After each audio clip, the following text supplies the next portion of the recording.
پنجاب میں آج سینٹ انتخابات کے حوالے سے ایک بڑی ڈیولپمنٹ ہوئی. سارے کے سارے امیدوار جو جنرل سیٹوں پر بھی تھے وہ بلا مقابلہ منتخب ہو گئے. اطلاعات یہ ہیں کہ ایسا اسپیکر پنجاب پرویز الہی کی جو ہے وہ ان کی کوششوں کی وجہ سے ہوا, جنہوں نے مسلم لیگ نون کی قیادت سے بھی رابطہ کیا اور پیپلز پارٹی کی قیادت سے بھی. اس پر بھی آج کے پروگرام میں جو ہے وہ بات ہوگی. ویری کوئکلی ایک بڑا اسٹیم پینل آج کی اس ڈیبیٹ میں جو ہے وہ ہمیں جوائن کر رہا ہے.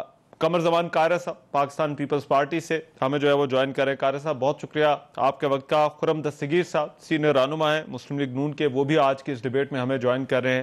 علی محمد خان صاحب وفاقی وزیر مملکت ہیں پاکستان تحریک انصاف سے, وہ بھی آج کی اس ڈیبیٹ میں ہمارے ساتھ موجود ہوں گے. میں ڈیبیٹ کا آغاز خرم دستگیر صاحب آپ سے کرنا چاہتا ہوں. آپ کی استدعا تھی, آپ لوگوں کا موقف تھا کہ پورے حلقے کے اندر جو ہے وہ دوبارہ الیکشن کرایا جائے. مسلم لیگ نون کا تو یہ موقف تھا, لیکن تحریک انصاف کہتی ہے کہ ادارے آزاد ہیں, اسی لیے آج الیکشن کمیشن ایسا فیصلہ کر سکتا ہے. اس کو کس طرح سے دیکھتے ہیں؟ سب سے پہلے تو عوام کی فتح ہوئی ہے, ووٹر کی فتح ہوئی ہے اور جمہور کی فتح ہوئی ہے.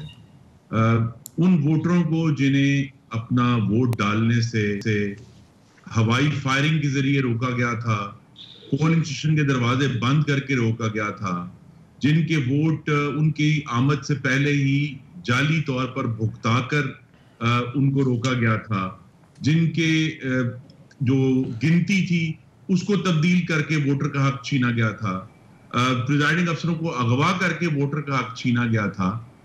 تو اس ووٹر کی فتح ہوئی ہے, پاکستان کی فتح ہوئی ہے, یہ مسلم لیگ نون کی فتح نہیں ہوئی. اور یہ جو آج کا فیصلہ ہے, یہ حقیقت یہی ہے کہ ووٹ کو عزت دلانے کی جو تحریک ہم نے شروع کی تھی, جو کہ صرف ایک پارٹی کی نہیں ہے, وہ تمام پارٹیوں کی ہے. ووٹ کی عزت ہم سب کو چاہیے. اس میں ہم نے آج کچھ پیش رفت کی ہے, کیونکہ جب ہمیں یہ اداروں کی طرف سے سگنل آئے گا کہ جمہور کا احترام کرنا چاہتے ہیں, اور شاید جو پیچھے آئے وہ سمجھتے تھے کہ ایک خاتون کینڈیڈیٹ ہے, اس میں ہم اس کو آسانی سے وہاں جیتے ہیں اور ہر قسم کے حربے استعمال کر سکتے ہیں.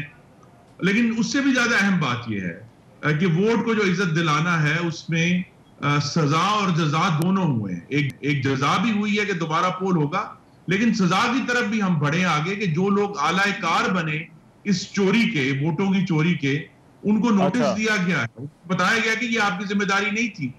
اور سب سے آخر میں رحمان صاحب, یہ بہت ہی ایک عجیب اور مذموم بات ہے کہ وہ چور جسے پکڑا گیا ہے چوری کرتے ہوئے, وہ کہتا ہے دیکھیں چوری پکڑنے والے ادارے بہت اچھے ہیں.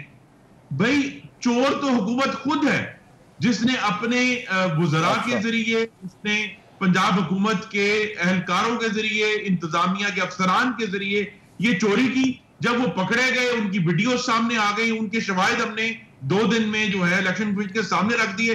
اب وہ کہتے ہیں دیکھیں ہم کتنے عظیم ہیں کہ ہم اداروں کی کر رہے ہیں. انہوں نے جمہور کی توہین بھی کی ہے, اداروں کی توہین بھی کی ہے, اور یہ اب انشاءاللہ یہ جو عمل ہے اللہ کرے گی یہ آگے بڑھے. لیکن کم از کم آج کے دن میں جہاں ہماری ڈیموکریسی کے حوالے سے بہت کم اچھی خبریں آتی ہیں, آج ایک دن اچھا دن تھا.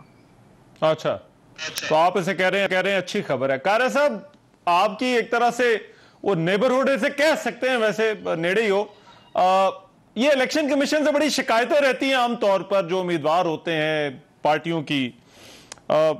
آج کا جو فیصلہ ہے, what do you make out of it? یہ کیوں الیکشن کمیشن جو ہے وہ آپ کو لگتا ہے یہ فیصلہ اس نے کیا ہے؟ دیکھیں 2-3 باتیں رحمان بڑی ضروری ہیں. نمبر 1 جی کہ ہم اداروں نے, الیکشن کمیشن نے کام کیا. الیکشن کمیشن نے پہلا اچھا کام یہ کیا کہ انہوں نے سپریم کورٹ کے اندر داخل ریفرنس میں تمام تر دباؤ کے باوجود جو ان کا اپنا نقطہ نظر کانسٹیٹیوشنل تھا وہ دیا.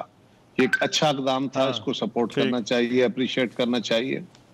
موجودہ الیکشن کے اندر الیکشن کمیشن نے جو اقدامات اٹھائے اس میں کچھ سکم رہے, اور جو الیکشن ڈسکا کا جس طرح ہوا اس کے اوپر جو پی ڈی ایم کے اعتراضات تھے ان کو سننے کے بعد الیکشن کمیشن نے بڑا ایک تگڑا فیصلہ دیا ہے. یہ بھی ایک اچھی اور خوش آئند بات ہے, اس کو بھی اپریشیٹ کرنا چاہیے. اس میں کون کون لوگ ملوث تھے، ان کے کیا کردار تھے، ان کو بالکل اس کے اوپر تحقیقات کر کے ان کو سزا ملنی چاہیے. لیکن پاکستان کے اندر الیکشن کمیشن ججز پہ مشتمل بھی رہا،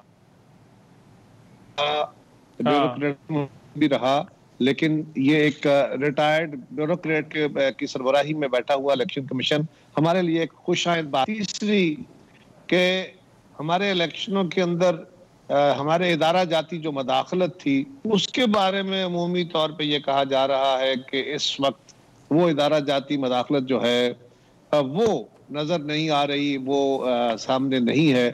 تو یہ بھی ایک بڑی خوش آئند بات ہے. رہی بات حکومت کی طرف سے، تو حکومت کی طرف سے تو حکومت کو خود سوچنا ہوگا کہ الیکشن گورنمنٹ جیتنے کے دعوے کر رہی تھی، ان کے لوگوں پہ، ان کے وزراء پہ، ان کے عملے پہ، ان کے ایڈمنسٹریشن پہ، پنجاب گورنمنٹ پہ اعتراضات تھے. الیکشن کمیشن کے اس الیکشن کو ری سلیکٹ کرانے کا یا ری الیکشن کرانے کا فیصلہ کرنے سے ان سارے جو خدشات تھے، جو امکانات تھے، وہ سارے سرٹیفائی ہو گئے، ان پہ مہر لگ گئی کہ ایسا ہی ہوا ہے. لہذا پورے حلقے کے اندر نیا الیکشن ہو رہا ہے، صرف ان چند پولنگ اسٹیشنوں پہ نہیں. سو الیکشن کمیشن جو قائرہ صاحب آپ نے ادارہ جاتی مداخلت کی بات کی، یہ آپ ڈسکا والے الیکشن کے حوالے سے بات کریں یا سینٹ کے انتخابات میں بھی آپ کو ایسے نظر آ رہا ہے کہ وہ مداخلت نہیں ہے؟ کہا جا رہا ہے جنرلی یہی کہا جا رہا ہے. میرے پاس نہ تو اس کے حق میں کوئی بات ہے، نہ اس کے خلاف کوئی بات ہے، لیکن ایک جنرلی اگر یہ تاثر ہے دیا جا رہا ہے، ایک امپریشن آپ کہہ رہے ہیں. میں تو ہمیشہ سے اس بات کا قائل اور دائی رہا ہوں کہ ہمیں اداروں کے ساتھ کوئی لڑائی تو نہیں ہے.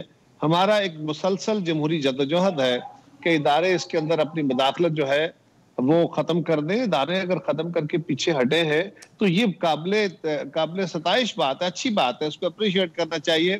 کچھ لوگوں کا خیال ہے کہ اگر کوئی ادارہ اپنی آئینی ذمہ داری پوری کرتا ہے تو اس کو اپریشیٹ کس بات کا کرنا.